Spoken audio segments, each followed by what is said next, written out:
This video is intended for educational and informational purposes only. It is not a substitute for professional medical advice, diagnosis, or treatment. Always consult your doctor or a qualified healthcare provider with any questions you may have regarding a medical condition. This content is not promotional in nature and does not endorse any specific treatment, product, or service.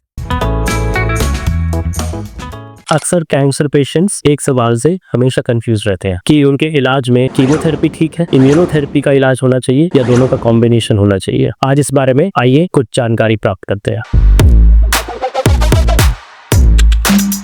नमस्कार दोस्तों, मैं हूं doctor Mridul Malhotra, cancer specialist, medical oncologist, Manipal hospital, Dwarka, Delhi. अक्सर cancer के इलाज में कई सारे ऑप्शंस अवेलेबल होते हैं। उसमें से दो मोस्ट कॉमन है, कीमोथेरेपी और इम्यूनोथेरेपी। इसमें या तो हम कीमोथेरेपी यूज करते हैं या फिर इम्यूनोथेरेपी या फिर इन दोनों का कॉम्बिनेशन। इनके बारे में आइए और समझते हैं। कीमोथेरेपी एक कन्वेंशनल ट्रेडिशनल ट्रीटमेंट है। इसमें powerful chemicals active cancer cells को मारते हैं। ये रेप्लिकेटिंग यानी रैपिडली डिवाइडिंग सेल्स के ऊपर काम करती है और इसीलिए कैंसर सेल्स के साथ साथ बॉडी के दूसरे पार्ट्स को भी हार्म करती है, जैसे कि हेयर लॉस होता है, जैसे कि वॉमिटिंग, नोजिया, डायरिया होता है और जैसे कि स्किन चेंजेस होते हैं और लिवर एंजाइम्स भी डिरेंज होते हैं। वही दूसरी तरफ अगर हम इम्यूनोथेरेपी को देखें तो इम्यूनोथेरेपी एक टारगेटेड ट्रीटमेंट है और एक नोवेल ट्रीटमेंट है, एक नया ट्रीटमेंट है। क्योंकि ये टारगेटेड है, ये स्पेसिफिकली कैंसर सेल्स के ऊपर एक्ट करता है। इसमें हमारी बॉडी की इम्यूनिटी बूस्ट होती है और वह कैंसर सेल्स को कंट्रोल करती है। और क्योंकि ये टारगेटेड ट्रीटमेंट है तो इसमें बॉडी के अपने सेल्स कम इफेक्ट होते हैं। इसमें traditional side effects nausea, vomiting, diarrhoea, hair loss ये सब नहीं होता है। लेकिन एक चीज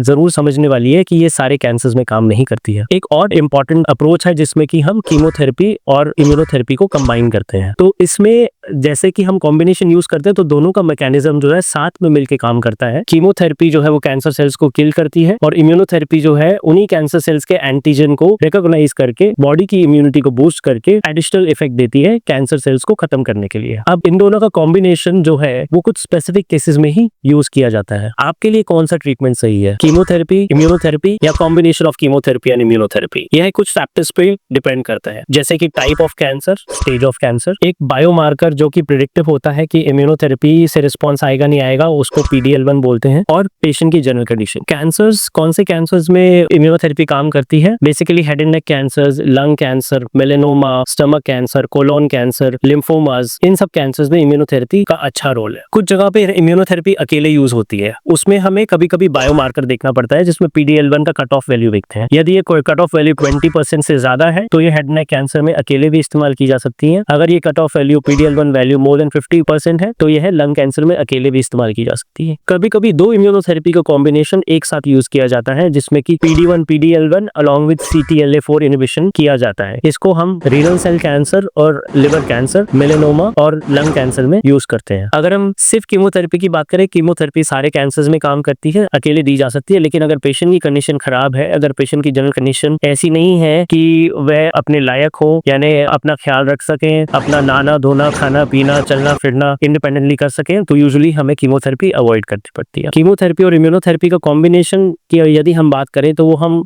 कुछ स्पेसिफिक कॉम्बिनेशंस में एज पर रिसर्च देते हैं, जैसे कि हेड एंड नेक कैंसर में देते हैं, लंग कैंसर में देते हैं और स्टमक कैंसर में देते हैं। तो आपको कौन सा ट्रीटमेंट लेना है यह आपके डॉक्टर डिसाइड करेंगे। ये एक डिटेल टॉपिक है, बट हाँ, हमने अगर ब्रीफली इस चीज को समझे, आज की तारीख में हमारे पास बहुत सारे ऑप्शंस अवेलेबल हैं जिसमें कि हम एक बेस्ट ट्रीटमेंट लेके बेस्ट रिस्पॉन्स अचीव कर सकते हैं। और जानकारी के लिए अपने कैंसर स्पेशलिस्ट से मिले। धन्यवाद।